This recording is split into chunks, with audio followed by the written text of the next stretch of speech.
Pessoal, sejam bem-vindos a mais um episódio do podcast Áudios de Alma para Alma. E nós hoje vamos falar sobre as nossas forças internas. Depois, no último episódio, falarmos sobre os nossos valores, a direção, a nossa bússola interna, o nosso GPS, a nossa alma.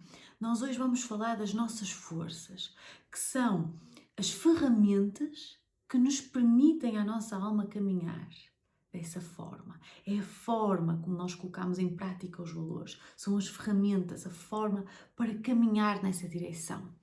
Portanto, enquanto que os valores são ações que nós temos que ter diariamente congruentes com quem nós somos, não importa muito ter o valor da honestidade, se à primeira, se à primeira oportunidade eu faço ali uma curvinha. Não, nós podemos ter idealmente esse valor na nossa cabeça, mas se não colocarmos em prática, se nós não colocarmos os nossos valores em prática, não são nossos valores, são valores que nós idealizamos e certezamente são de outras pessoas. Portanto, os nossos valores são ações que nós temos que colocar em prática. Não importa dizer, o meu valor é saúde, se eu não estou a colocar nada disso em prática, se eu não tenho relações saudáveis, se eu não cuido da minha saúde, se eu não faço exercício físico, se eu não durmo bem, se eu não como bem, isso não é um valor, ok? Valores nós colocamos em prática e é através dessa prática que nós mudamos a nossa vida, ok? É de práticas constantes, diárias, de acordo com os nossos valores. Okay? Só que às vezes fica muito difícil colocar as valores em prática e daí vêm as nossas forças, ok? E é sobre isso que nós vamos hoje falar.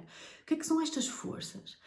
Estas forças são qualidades um pouquinho mais inatas, mas que também vêm da experiência da nossa vida. E os estudos mostram que os seres humanos têm à sua disposição 24 forças, ou seja, todos nós temos todas estas forças, que são a resiliência, a empatia, a coragem, a autenticidade, a presença, ok? Todos nós, e vou deixar depois aqui um questionário para vocês conhecerem então todas as forças e para vocês conhecerem as vossas forças. O que é que são as vossas forças? Nós temos todas, como mais uma vez eu disse, mas existem 3, 5 que são assim, que temos em mais intensidade, ok? Mas eu vou deixar aqui um questionário, vou tentar encontrar um que seja free, gratuito e que vocês possam ter acesso. Mas estas forças são algo que são mais inato em nós, mas que também podem ser desenvolvidas com a experiência, ok? Com a experiência de vida. Por exemplo, se uma pessoa teve uma infância saudável, em que teve vínculos seguros, eu depois vou falar o que é que são estes vínculos seguros, etc. Mas basicamente teve uma mãe ou um pai ou avós que estavam lá 100% incondicionalmente para eles durante o seu desenvolvimento. Ou seja, havia amor incondicional, o toque, o beijo, o abraço, as palavras, tudo que a criança necessitava, estavam lá aquelas figuras seguras. Okay? Se uma pessoa experienciou isto na infância, uma das forças que se calhar vai estar em maior intensidade, que vai ser mais forte, é a calma, é a confiança. Está tudo bem, calmo, estou confiante. Desde pequenino que eu sou assim. Mas agora, uma pessoa que provavelmente teve uma infância mais adversa, mais desafiante, se calhar a calma, estava mais era em alerta. Portanto, se calhar as forças que vai ter em maior intensidade é uma maior sensibilidade ao meio, aos outros, que faz com que esteja relacionado com uma maior compaixão com os outros, uma maior resiliência. E, portanto, de todas as possibilidades, as experiências humanas, nós podemos sempre tirar forças e pôr mais em prática estas forças, esta resiliência, esta sensibilidade, esta compaixão, também são importantes e maravilhosas como forças, mas advém de experiências que calhar um bocadinho mais adversas, que se nós não tivermos essas experiências fica um bocadinho mais difícil de pôr em prática, ok? Por exemplo, uma das forças que para mim é mais difícil de colocar em prática é a presença, ok? Isto de viver o momento presente. Estou sempre no mundo dos sonhos, já fui mais, mas muito no mundo dos sonhos, ou mais no futuro, ok? Portanto, como é uma coisa que é mais desafiante para mim, que eu tenho menos intensidade pelas minhas experiências que eu tive, e eu sei que faz bem, é uma coisa que eu treino muito, ok? Porque eu sei que faz bem. Portanto, se é uma força que me traz bem-estar, eu pratico. Portanto, não é por eu ter tido experiências que se calhar não privilegiaram a prática desta força, que eu agora em adulta não a posso praticar, e pratico muito, não é? O savoring, como eu já falei noutros episódios, a meditação, a qualidade mindfulness, estar presente no momento presente, com propósito, com aceitação, sem julgamento. Okay? Com experiências que eu tenho quando eu estou em certas experiências, eu estou muito no momento de flow, eu estou muito presente, portanto, já sei o que é que me traz mais esta presença, também sei o que é que me traz menos esta presença, e portanto, não é por termos tido uma infância XYZ que vamos ter que ter essas forças apenas e só em maior intensidade. Não, ok? Há uma parte hereditária, há uma parte genética, há uma parte inata de nós, termos certas forças mais desenvolvidas, mas existe toda uma experiência e uma possibilidade e uma responsabilidade e um poder de ação para treinarmos outras. E portanto, voltando, enquanto que os nossos valores dão-nos direção e conhecê-los são importantes porque são o pilar da nossa casa, okay? São a nossa base, é o que nos sustenta, temos que estar em contacto com eles para saber qual é a direção, para onde é que eu tenho que ir, e por aqui pode ser mais difícil, mas a minha alma diz-me que é por aqui. As minhas forças internas, inner strength, que foi assim que foi, não é? Que até o questionário que eu vos vou passar, acho que tem esse nome. As nossas forças internas, e até estou a pensar se ele existe em português, mas eu vou pesquisar. As nossas forças internas dizem assim, ok, esta é a direção, como é que nós caminhamos nessa direção? Dão-nos forma. Para tornar isto ainda mais, mais prático, por exemplo, expondo-me outra vez, que eu adoro. Um dos meus valores é a liberdade. Maravilhoso. Okay? Nem toda a gente tem esse, outras pessoas valorizam mais a estabilidade, a liberdade dá medo. Portanto, mas um dos meus valores é a liberdade. Como? Portanto, dá-me direcionamento, tudo que me permita ser livre. Mas como? Livre como? Com autenticidade e com coragem, que são duas das minhas forças em grande intensidade. Ou seja, como é que eu sou livre? Ser autêntica, ser verdadeiramente eu, expondo-me, okay? Sendo vulnerável, sendo eu. E como é que eu sou eu? Conhecendo-me, okay? Muito autoconhecimento, outra força minha que é a busca por sabedoria, a busca por conhecimento, é uma coisa que me põe em flow, que me deixa bem, que é uma força minha, que é um bocadinho inato, mas também aprendido, de a minha fuga ser um bocadinho os estudos também, e eu amar estudar, portanto é uma força minha que eu coloco muito em prática. Portanto, a liberdade é o meu valor, e eu conheço e estou em contacto com ela, porque eu sei que é a bússola da minha alma. Uma das bússolas da minha alma. Mas como é que eu ponho esta liberdade em prática? Através da minha autenticidade. Okay? Através desta força que eu também pratico de ser cada vez mais autêntica, de ser cada vez mais eu. Como ainda mais, usando outra força para auxiliar ainda mais com a minha coragem. Okay? Que, contrariamente ao que muitas pessoas acham, provavelmente, pela vida que eu levo, coragem não era inata em mim. Zero. Okay? Zero que eu era corajosa. Muito pelo contrário, eu tinha muitos medos. Muito sensível, não é? Infâncias, se calhar, um bocadinho adversas provocam isso, não é? Não és corajosa, não és confiante em ti. Às vezes as pessoas veem muito como confiante. E eu, agora, sei que sou confiante por tudo que eu desenvolvi, mas não era algo que era inato em mim. A confiança, a autenticidade, de ser eu própria, muito medo de ser eu própria, de ser julgada, muito sensível aos outros, ok? Foi algo que eu fui trabalhando muito em mim, ok? Com muito autoconhecimento, com muita prática, com muita terapia. Okay? Portanto, a liberdade é um valor meu, como é que eu coloco em prática? Qual é a ferramenta? Quais são as formas? Através da minha autenticidade, através da coragem. Okay? Por exemplo, saúde é um valor. Okay? Saúde é um valor meu. Portanto, e quando é um valor associado a um objetivo, que foi o que falámos no episódio anterior, que eu não sei se essa parte ficou bem entendida, porque estávamos em Mercúrio retrógrado e eu senti que não estava em flow as minhas palavras. Mas deixo que vocês me digam algo. Mas o que eu quis dizer aí é que os nossos valores, quando estão ligados a objetivos nossos, têm ainda mais força, não é? Um objetivo, por exemplo, ok, um objetivo meu é ter abdominais trincados ou ter menos 5 quilos, ok? Algo muito específico, mensurável, etc. Toda a teoria dos objetivos que eu falei no episódio anterior, que é importante. Portanto, um objetivo deve ser específico, mensurável, ligado ao tempo, importante para mim, relevante. Portanto, 5 quilos em que eu possa medir, perdi ou não perdi, consoante o peso que eu tenho, é mensurável. é importante para mim, porque é que é importante, perder 5 quilos, etc. Isto é muito importante, ter objetivos. Mas se isto de perder 5 quilos não estiver ligado aos meus valores de saúde, fica muito raso. A qualquer coisa, eu não vou perder 5 quilos. Ou seja, se o ginásio estiver fechado, está fechado. Pá, até queria 5 vezes por semana ao ginásio, não vou porque está fechado. Os objetivos estão muito vulneráveis a situações externas. Okay? São importantes e todos nós devemos ter, mas eles tornam-se mais fortes se estiverem ligados ao meu valor. Pá, o ginásio está fechado, mas eu preciso de desporto para me sentir bem. É a minha base de saúde. Então eu faço cá em casa. Ou vou dar uma caminhada. Né? Por exemplo, eu vejo muito isto, né? Porque ter um corpo XPTO é maravilhoso e há esta validação externa e tudo mais, que é muito objetivos. E depois vão ver a pessoa e ela tem esse corpo, mas fuma. A alimentação dela é só, sei lá, proteína, não há todos os outros nutrientes, não há nada, não é? Relações super tóxicas, uma pessoa super, não sei, nefasta, assim, em algumas interações, mas aparentemente, se olharem para o corpo dela, super saudável.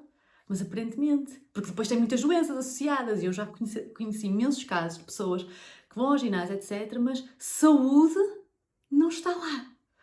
Quem não está lá no corpo interno delas, não é? Depois já há várias doenças crónicas até, nas relações delas também não existe.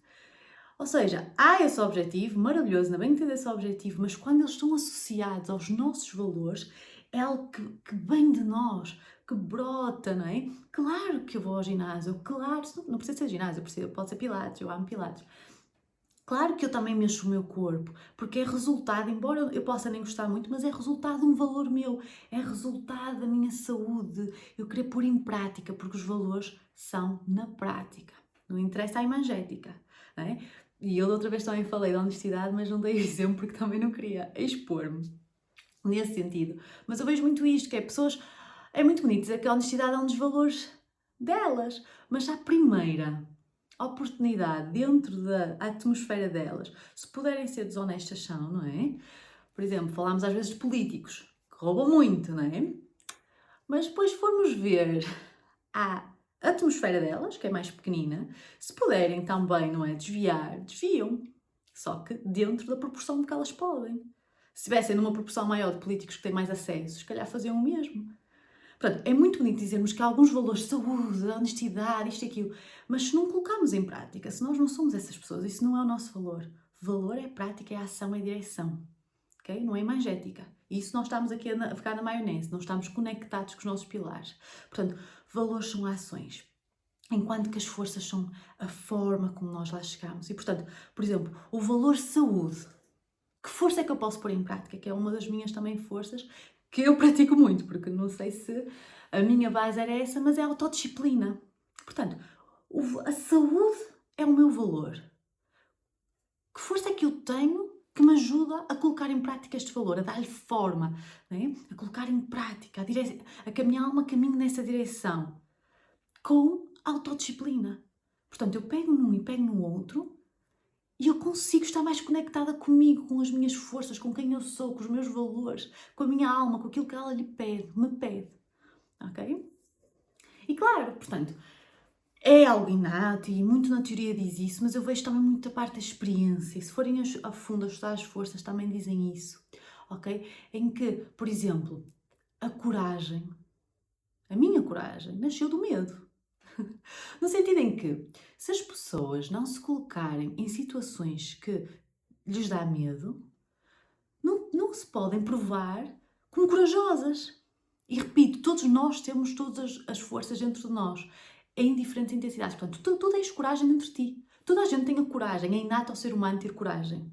Okay? Se vier um urso, vais ter que fazer alguma coisa. É inato. Estas forças, as 24 forças, é o que os estudos mostram há muitos anos que estão a ser estudadas, são inatas, só que vamos tendo em diferentes intensidades. E, portanto, a coragem nasce da experiência do medo. Eu não era corajosa até ter que ser sentido. E claro, depois, claro que vocês podem me dizer, podias ter a opção de não ser corajosa. Portanto, naquele momento não vou ser corajosa, claro. Nós todos podemos escolher pelo caminho sombra ou pelo caminho luz, quero acreditar.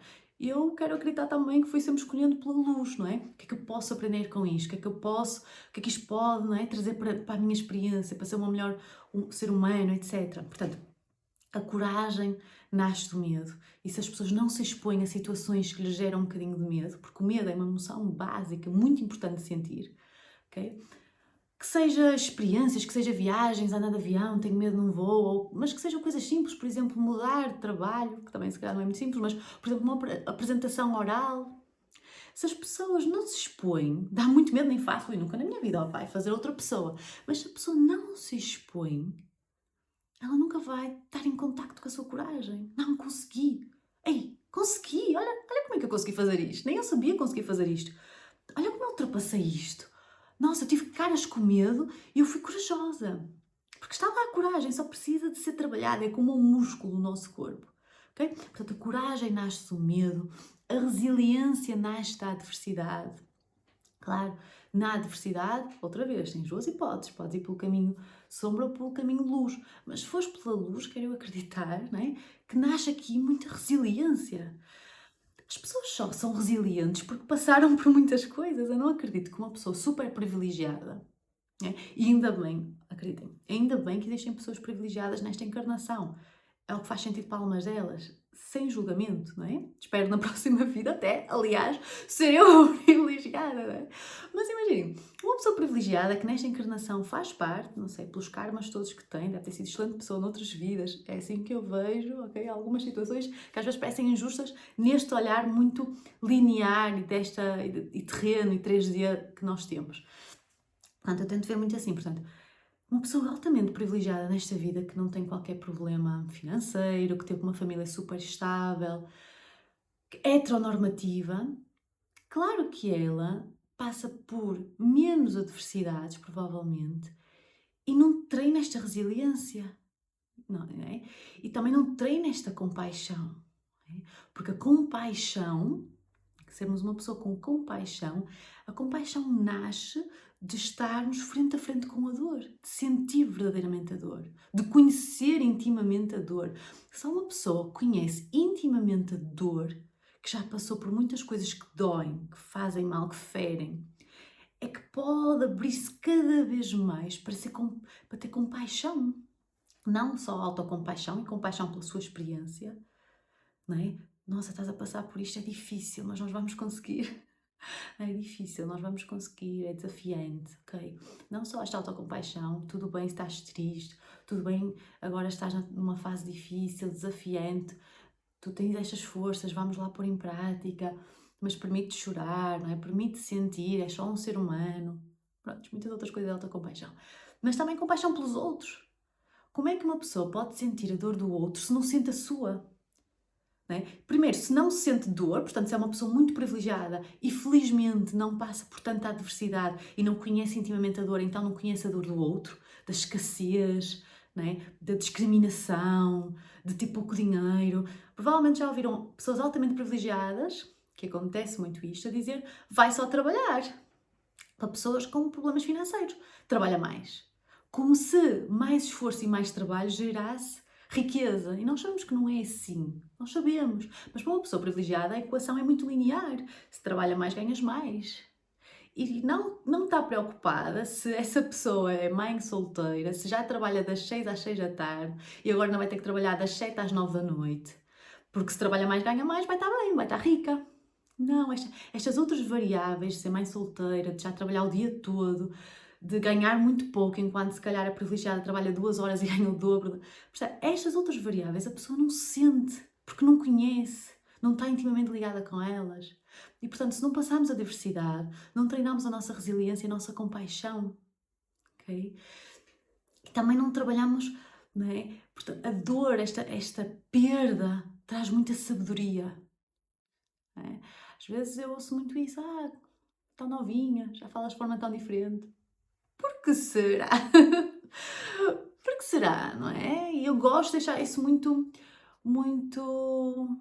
olhos vivos, porque é muito fácil as pessoas estarem-me aqui a assistir, e eu repito sempre isto, ok? Não de uma forma de vitimização, mas de uma forma de ser humano, que é muito fácil ouvirem-me falar E é isto que às vezes digo a várias pessoas, já disse até a um cliente meu, porque a forma como eu exponho as coisas, os meus clientes dizem muito, és tão leve, és tão serena, és tão confiante.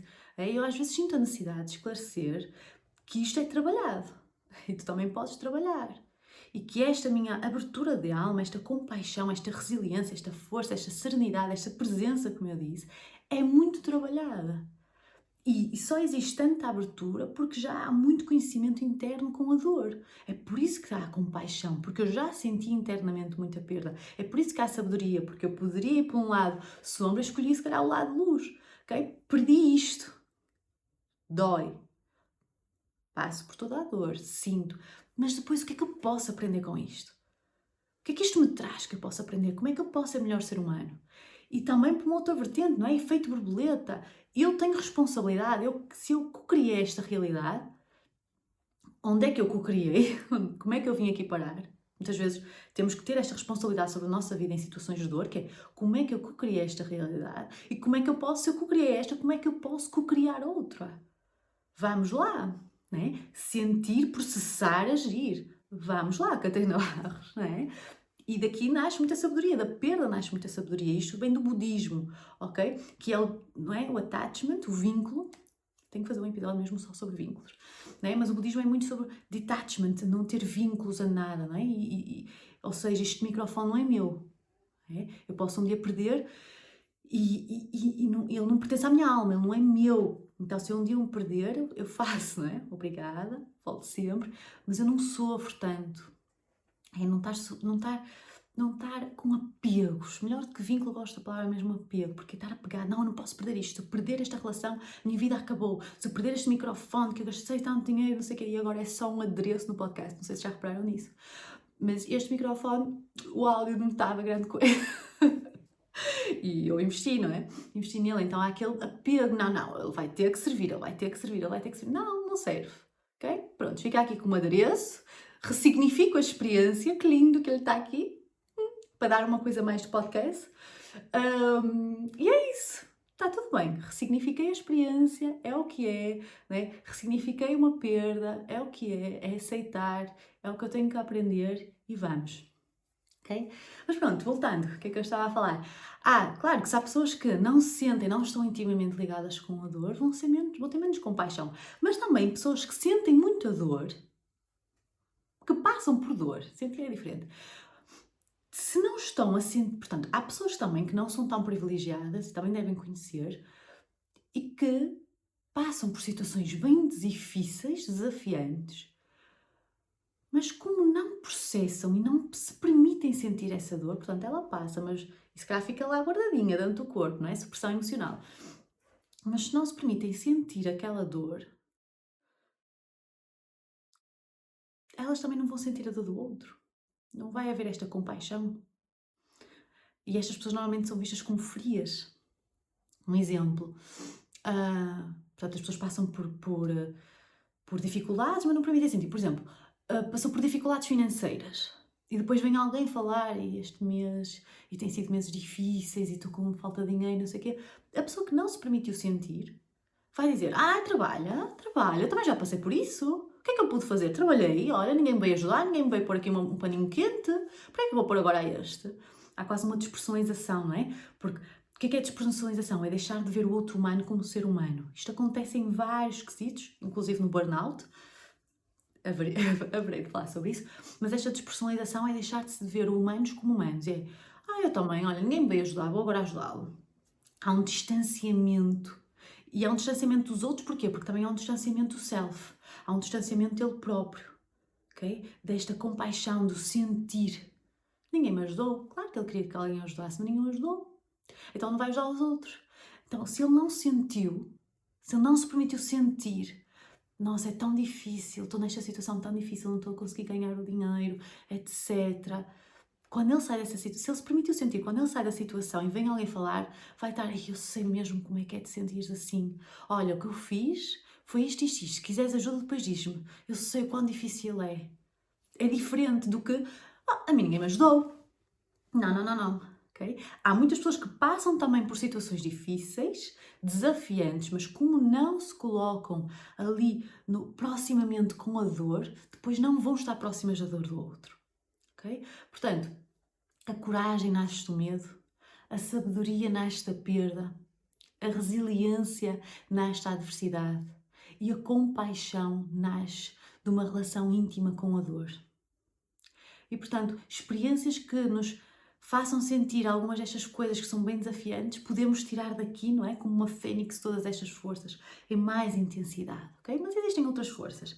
Existe a resiliência, a coragem, a autocompaixão, presença, autenticidade, intuição, paciência, criatividade, esperança realista, amor, sabedoria, adaptabilidade, a calma, ok? Algumas das minhas que estão mais em intensidade são a esperança. Muito fácil para mim ter esperança no mundo. Algo que me vem muito de forma natural. Não sei como, né? Sei, mas bem, eu sei até como, mas pronto. A perseverança. Portanto, não é só por eu ser taurina. Eu sou taurina, né? Sei que cada vez... Sei, eu sou taurina com o meu ascendente em Gêmeos. Por isso é que, né, depois o social, para mim, eu gosto muito. Gosto muito de estar no meu casulo, mas também gosto muito de ser social. E a linguagem e a comunicação é tão fácil para mim. E as ideias, e o mundo das ideias, e de escrever, não é? Linguagem, comunicação, viagens, é muito do meu ascendente Gêmeos. E a minha lua é Escorpião, nasci na lua cheia de Escorpião, portanto essa intensidade emocional e às vezes também o casulo, a ermita, a espiritualidade, a intuição a 100%, como a lua em Escorpião, a água, não é? E em Escorpião, é o bichinho do mar, intuição intensa, emoções intensas, a espiritualidade, o mundo mais assim espiritual, mais obscuro para alguns, não sei. Ok, mas o meu sol é em Touro e portanto muito se calhar da ideia que vocês têm de ser confiante, de ser calma, vem desse sol. E também vem a teimosia, concordo. Os taurinos, e conheço vários, somos teimosos. Mas também podemos ver o lado de luz da teimosia, como qualquer coisa, nós podemos ver o lado de sombra e o lado de luz. E eu gosto de ver do lado de luz da teimosia, que é uma coisa que eu sou. Sou de ideias fixas, portanto, Touro também é um dos signos fixos, como o Escorpião também é um signo fixo, portanto, o meu Sol e a minha Lua são fixos, só ali o meu Gêmeos, o meu ascendente e outras coisas do meu mapa tem mais, não é? Mais assim o ar, mas são de ideias fixas e, portanto, às vezes sou mesmo teimosinha, não é? Até à última, até me comprovarem que eu estou errada. Mas o lado luz desta teimosia pode ser a perseverança, não é? E é uma das minhas forças, eu sou muito perseverante. Se eu tenho uma ideia, podem ver como teimosia, vejo como perseverança, eu vou até ao fim. Eu quero fazer aquilo dar certo, não é?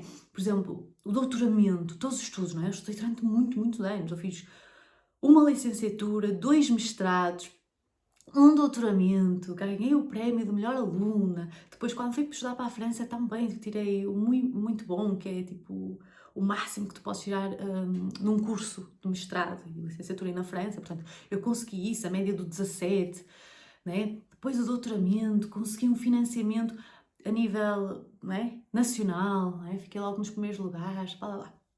Mas no primeiro ano não consegui, portanto, foi essa perseverança.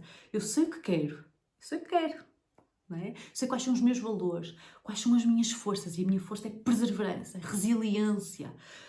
Eu vou, teimosa, é muito mais fácil, vai ser uma psicóloga como qualquer outra pessoa, tira só um mestrado simples, nem precisas ter alta média, né? Ouvi isso tantas vezes, nem precisas ter uma média super boa, para quê?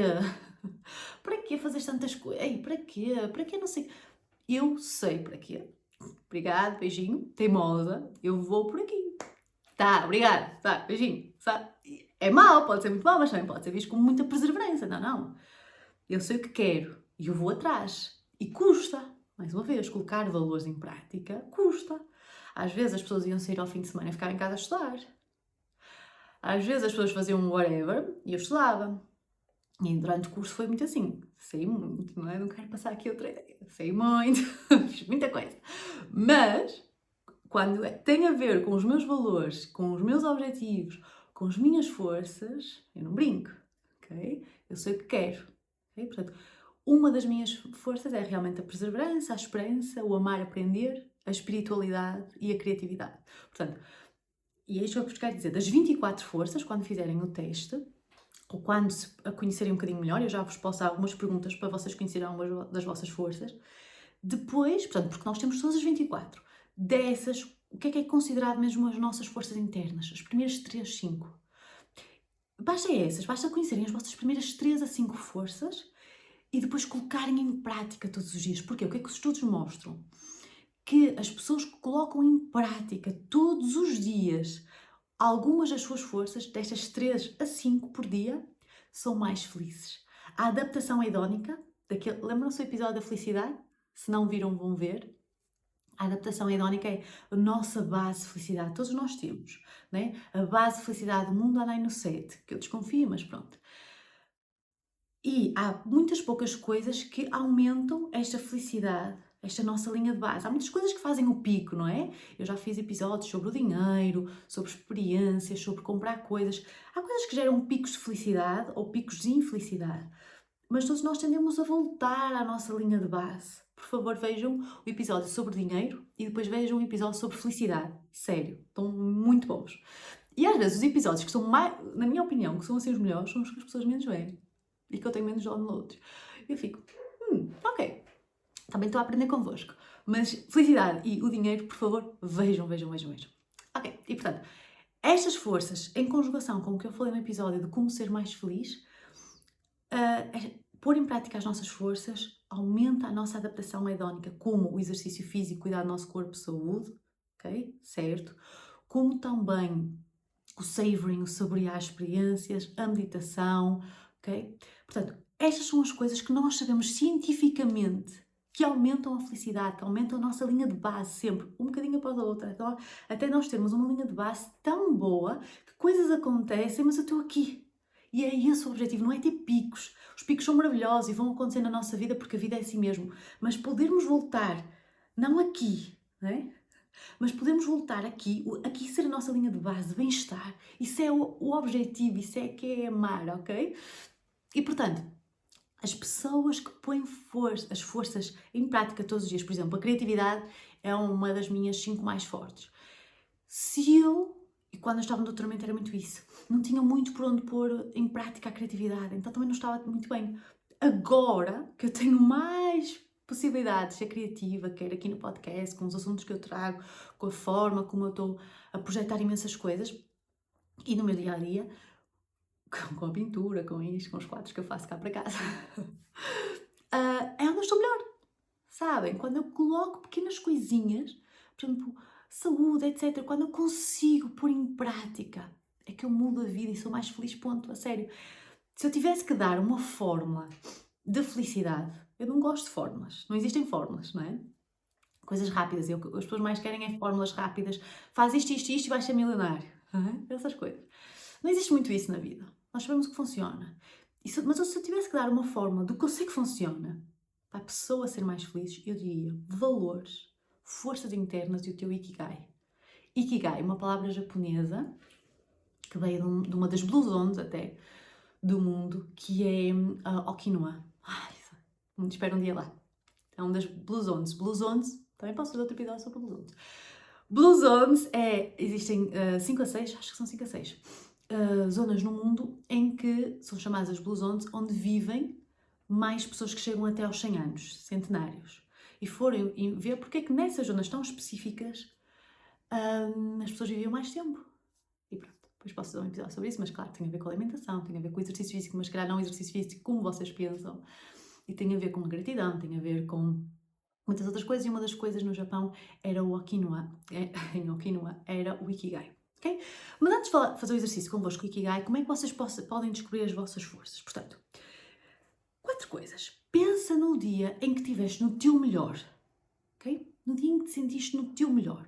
O que é que estavas a fazer? Com quem estavas? Já foi um bocadinho o exercício que dei no outro episódio, mas é muito isso. O que estavas a fazer? Que hobbies? O que fizeste para o trabalho? Com quem estiveste? Aí tu vais descobrir onde sentes bem, o que é que estavas a pôr em prática. Também o que os outros dizem sobre ti. Okay? As pessoas dizem exatamente isso sobre mim, que eu sou resiliente, que eu sou calma. Eu às vezes, não sou assim tão calma, deixa-me pôr isso mais em prática, realmente, os outros acham, né? Mas a resiliência, realmente sou. O calma, o perseverança, realmente sou mesmo perseverante, não sei o quê. E aí descobres também, através dos olhos dos outros, o que os outros costumam dizer sobre ti. Às vezes podem ser coisas muito boas, mas isso também é uma chamada de atenção para o que é que está aqui disfuncional, o que é que não está aqui a funcionar muito bem. Deixa-me cá mudar, sempre. Atitude de empoderamento e de responsabilidade sobre a nossa própria vida. Portanto, quando estiveste no teu melhor, o que é que fizeste? O que é que os outros dizem sobre ti? O que é que tu fazes com facilidade que não é fácil para os outros? Esta é muito boa. Por exemplo, a resiliência é uma coisa que é relativamente fácil para mim. Ok?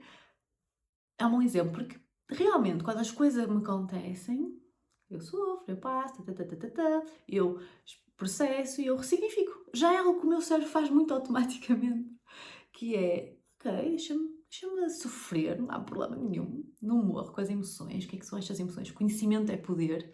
E claro que eu trago tudo isto porque eu estudei muito e pus muito em prática. É saber, mas pôr em prática. Isso é sabedoria. Conhecimento, ler só um livro, mas depois não pôr em prática, não é sabedoria. Portanto, exato, isto aconteceu, pá, sofri, é o que é, aceitar, sem julgamento, ressignifico a experiência, como é que eu criei esta realidade, o que é que eu posso fazer para melhorar, o que é que isto significa, o que é que isto me trouxe, o que é que isto revelou sobre mim, bom e mau, o que é que eu posso melhorar, o que é que eu não quero melhorar. Portanto, a resiliência é algo que é muito natural, mas realmente, quando eu olho para outras pessoas, eu fico assim, não é natural para os outros. Então é algo que é especial em mim, se calhar, é algo que eu realmente trabalhei muito, ou que é inato, ou que realmente eu tive experiências que me proporcionaram pôr em prática. E portanto a resiliência é fácil para mim, mas para os outros acontece qualquer coisa, ela vai logo abaixo. Ok, tudo bem, compreendo e aceito que seja muito difícil, e é muito difícil e tal, mas realmente a minha forma de ver, eu às vezes penso que realmente a minha forma de ver é muito diferente. E só quando eu estou com outras pessoas é que eu percebo isso. Porque como eu sou muito assim, e como cada vez mais as pessoas que eu escolho para estar na minha vida são assim também, por influência minha ou não, algumas pessoas já são assim por ela, outras vezes é por conversas, etc. Eu aprendo com elas, elas aprendem comigo, normal. Mas pronto, nas nossas conversas, como é muito, um bocadinho também como eu sou, às vezes só quando eu estou com outras pessoas realmente muito diferentes, ou que normalmente não estou com elas, é que eu fico, realmente, não é? Realmente nem todas as pessoas pensam assim, e é ok, e é o que é para a experiência e encarnação dela, mas para mim é muito fácil ver assim. E portanto, tuas forças. Pensa num dia em que estiveste muito bem, o que é que tu fizeste, o que os outros dizem sobre ti, o que é fácil para ti que se calhar não é para os outros. E o que te dá energia e não te drena. Portanto, o que é que dá energia? A liberdade, a autenticidade, né? A liberdade como valor, a autenticidade como força. Ser autêntica dá-te energia ou drena-te? Isso é expor muito, né? Não é algo que seja para mim. Pode ser. O que é que te dá energia? A minha autenticidade, estar aqui a falar, não é? Socializar, dá-me energia, assim como estar sozinha dá-me energia, para outras pessoas drena completamente. Portanto, o que é que a ti te dá energia? Quando respondes estas perguntas, vais já ter uma noção de o que é que são as tuas forças. Mas, pondo ainda mais em prática. Ikigai. Ikigai, esta nova cultura, não é, muito influenciada pelos Estados Unidos, quando fala de Ikigai, fala muito de propósito relacionado com carreira. É para isso que eles são formatados. E ainda bem, portanto, os Estados Unidos é um novo país e a nível de almas, tem muitas almas novas. Adolescentes. Isso já sou eu a falar. Isto vai ser com uns episódios, ok? Nós estamos muito numa veia psicológica da coisa. Mas vamos já reintroduzindo aqui a espiritualidade e outras coisas. Mas os Estados Unidos é um país novo, comparativamente com a Europa e com os países europeus e países africanos, etc. E, portanto, nos Estados Unidos existe muito estas almas adolescentes que ainda estão, não são tão almas velhas, portanto, na teoria mais espiritual, que ainda tem poucas encarnações. E, portanto, quando nós ainda estamos aqui há pouquinho tempo, nós queremos sobreviver e depois passamos assim para outros níveis que queremos fazer dinheiro para viver ainda melhor aqui. Estamos muito ligados ao físico, ao material. Almas, se calhar, mais velhas já vão estar ligadas mais ao imaterial, ok? Ao que não é visível. Se sentes que estás ligada às coisas que não são tão visíveis, se calhar a tua alma já é um bocadinho mais velha. Mas pronto, esta vertente e esta influência toda que está a vir dos Estados Unidos são de almas muito jovens e, portanto, muito ligadas ao material e que pegam até em filosofias muito antigas e só vem como é que podem ficar mais ricos, propósito, carreira, fazer acontecer, produtividade, não é?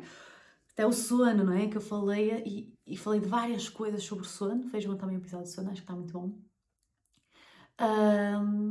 Mas se forem assim a médicos, etc., Estados Unidos tem a ver muito sempre com produtividade.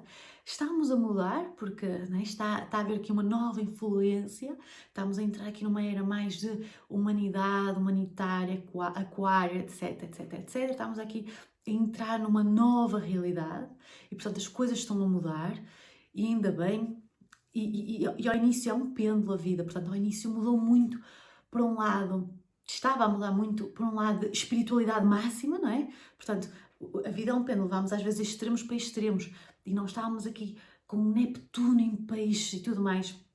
A espiritualidade muito alistada, não sei se viram isso, e eu não me revejo tanto nisso, então um passo atrás, em que só falavam de espiritualidade, era espiritualidade para aqui, para trás, para lá, muitos coaches, muita coisa, não sei se notaram isso.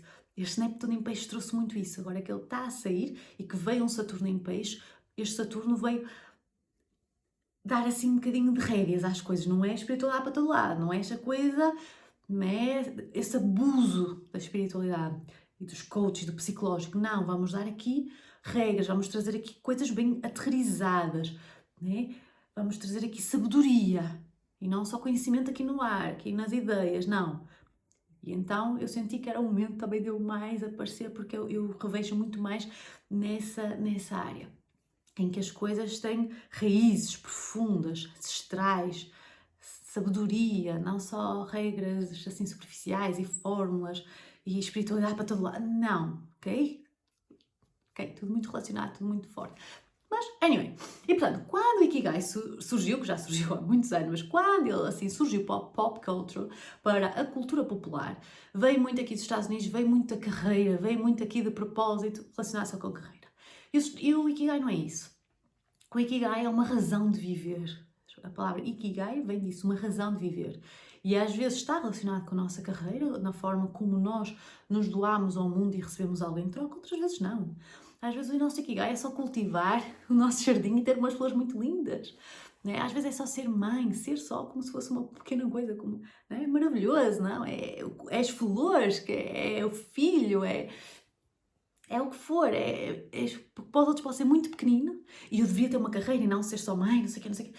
Não, isto já é grandioso por si só, é grandioso, é o suficiente. Eu estar aqui só a cuidar das minhas flores é o que me faz verdadeiramente feliz, em flow, é o meu propósito, ok? E eu já fiz um episódio sobre propósito e portanto hoje não vou muito a fundo no que é o flow, o que é propósito, posso vir um bocadinho falar mais, mas temos um episódio só sobre isso, portanto, da primeira temporada, se quiserem ver mais sobre propósito, experiências de flow, o que é o flow, que é este sentido de estarmos com os nossos desafios, mas a facilidade com que os ultrapassamos, colocam-nos neste flow, não há outra palavra, até em português usamos muito isto, não é fluxo, é flow mesmo. É que até me esqueço o que é que eu ia fazer, ter que ir à casa de banho, de ter que comer, eu estou tão entregue e presente no momento. Estou tão entregue e presente neste jardim que eu passo horas aqui. Esqueço-me de tudo. Estou tão entregue e presente a estar com os meus netos, a estar com os meus filhos. Nada mais importa. É este sentido de flow, é este sentido real de presença. E muito isso é o Ikigai. Okay? O Ikigai é dividido em 4 quadrantes, em que quando se juntam os 4, no meio está o Ikigai. E como é que eles se juntam? Portanto, o que vocês têm que pensar é nos valores e nas forças. Por isso é que eu falei um bocadinho antes sobre isso. No que é que eu amo fazer? O que é que eu amo fazer? Okay? E quando nós falamos o que nós amamos fazer, nós estamos a falar dos nossos valores. O que é que eu realmente amo? O que é que mexe comigo? A saúde mental mexe muito comigo, até me irrita. Né? Irrita-me as pessoas que não têm saúde mental, não sei, mexe mesmo comigo, mexe visceralmente comigo. É o que eu amo fazer. Isto é o meu valor. Quando é visceral, quando é o pilar, é o meu valor. A justiça, a injustiça mexe muito comigo. Eu amo a justiça. Então, isto é o meu valor, está associado ao que eu amo fazer, mas podem, quando é o que eu amo fazer, podem colocar tudo e mais alguma coisa. Eu amo o meu jardim, eu amo as minhas flores, eu amo estar com os meus netos, eu amo desenhar, eu amo pintar, eu amo fazer desporto. O que é que eu amo? Até para lá, não só em relação à carreira. Depois, o que é que eu sou bom a fazer? Isto tem a ver com as forças, um bocadinho mais inato, mas o que é que eu sou bom a fazer? Quais são as minhas forças? Porque eu posso amar desenhar, mas não sei grande coisa. O que eu sou bom? Olha, as pessoas dizem que eu sou boa amiga, as pessoas dizem que eu sou boa corredora, as pessoas dizem que eu sou boa conselheira, as pessoas dizem que eu sou boa, pode ser de tudo e mais alguma coisa, ok? Conselheira, amiga, corredora, pintora, sou boa a estar em casa, porque isso também nos dá pistas. Portanto, o que é que eu amo fazer? No que é que eu sou boa? Depois, o que é que o mundo precisa? O que é que eu sinto que o mundo precisa? E aqui já vamos ligando coisas. O que é que o mundo precisa? O mundo precisa de saúde mental. O mundo precisa de justiça. O mundo precisa de arte. O mundo precisa de tanta coisa que vai sempre caber. O mundo precisa de muita coisa. Precisa da arte que tu fazes, precisa dos conselhos que tu dás, precisa do teu conhecimento, precisa da tua sabedoria, precisa das tuas experiências, precisa de tanta coisa. Por isso é que estamos todos aqui. Todos nós somos uma célula, ok? Para todo este órgão ver-se, todo este órgão, todo este mundo caminha para um sentido melhor. Portanto, o que é que tu podes fazer por isso? O que é que o mundo precisa? E depois, portanto, o que é que tu amas, no que é que tu és boa ou bom, o que é que o mundo precisa sobre a tua ótica, isso já vai mostrar o que é que também está relacionado com os teus valores, as tuas forças, porque eu olho mais para a saúde mental, né? Se calhar outra pessoa, não, o mundo precisa é de cinema, porque nós não estamos a investir no cinema. Aqui já vais ver a tua ótica. Portanto, o que é que o mundo precisa e o que é que tu podes fazer dinheiro com isso? Como é que tu, né? Onde é que tu podes ganhar dinheiro com essas coisas? Com o que tu és bom, com o que tu amas e o que o mundo precisa. Nessa relação toda, nasce o Ikigai. Okay? Nasce essa razão de viver, o teu propósito, o teu sentido de vida. Nasce tudo isso. Portanto, é um bom exercício sempre a fazerem e já foi muito falado, mas quis voltar aqui a anotar o Ikigai e depois vou trazer mais exercícios para este propósito, sentido de vida, mas que é essa junção sempre de os nossos valores, colocarmos em prática as nossas forças, a forma como vamos dar direção a esta alma, não é? E nasce aqui um Ikigai, que é um sentido de vida, um propósito. Todos nós nascemos com um propósito, com um sentido. A tua existência não é um acaso, é necessária, é precisa. Eu preciso de ti, todos nós precisamos uns dos outros, ok? Ninguém neste mundo é independente. Okay? Autónomo, todos nós temos um sistema nervoso autónomo. O que é que isto quer dizer? Respiramos sem pensar, fazemos a gestão sem pensar, não precisamos de fazer alguma coisa. É autónomo, nós somos autónomos, nós digerimos alimentos, nós respiramos. Como seres humanos, nós vamos sendo autónomos. Agora, independentes, não. Toda a gente precisa uns dos outros. Quer seja emocional, financeiro, quer o que for. Todos dependemos uns dos outros, ok? Mas é isso, eu hoje queria trazer aqui um bocadinho das forças internas, que eu acho que é importante falar, também não vejo muito a ser falado e nós precisamos dar nome às coisas. Claro que depois valores, forças, estão todos um bocadinho misturados. O que é importante é saber o que é para ti importante, o que é que tu valorizas, como é que tu podes pôr em prática, colocar mesmo em prática, porque é a prática que muda a nossa vida. Como é que é mais fácil para ti pôr em prática, quais são as tuas forças, ok? E a Laurie Santos, que é a tal psicóloga que eu amo do Yale, ela diz muito isto, ela tem uma frase que eu até queria pôr aqui, que ela diz assim: felicidade não cresce quando tentas ser outra pessoa. Cresce quando maximizas aquilo que já és. E ela faz muita investigação sobre as forças. E foi ela que começou a falar que as forças aumentavam genuinamente a nossa felicidade. E a felicidade é isto, é sermos quem nós somos. É maximizarmos aquilo que nós já somos. Não é o que os outros são, não é o que os outros valorizam não sei o quê e nós temos que ir atrás. Não. O que é importante para ti? O que é que te faz sentido à tua vivência? Não interessa o que os outros vão fazer. O que é importante para ti? O que é que te traz felicidade a ti? Quais são as tuas forças? E eu queria terminar só aqui com umas palavras que dizem o seguinte: as tuas forças internas são luzes acesas dentro de ti. Não são talentos raros, não são habilidades perfeitas, são qualidades vivas dentro de ti. Quando as usas diariamente, ao serviço dos teus valores, começas a andar na direção certa. E aí a felicidade acontece. Não porque está tudo bem, mas porque estás a viver como realmente és. Obrigada por estares aqui. A tua alma tem força, ou forças. Eu até diria que a tua alma tem várias forças. Usa-as em prol da tua existência, em prol do sentido da tua vida, da direção que a tua alma te está a pedir. Usa a força que está aí dentro, ok? E ser genuinamente quem tu és e vive genuinamente o teu caminho. Um beijinho. Espero que tenham gostado deste episódio e que vos tenha trazido luz. E é isso, se gostarem, deixem o vosso like ou o vosso review, se estiverem a ouvir-me de qualquer plataforma, o vosso comentário, conversem comigo, partilhem com alguém que acham que este podcast possa trazer luz, que possa trazer assim uma mensagem positiva, que possa mudar um bocadinho a vossa vida. Estou aqui ao vosso serviço. Obrigada mais uma vez por estarem aqui. Um beijinho e até ao próximo episódio. Tchau!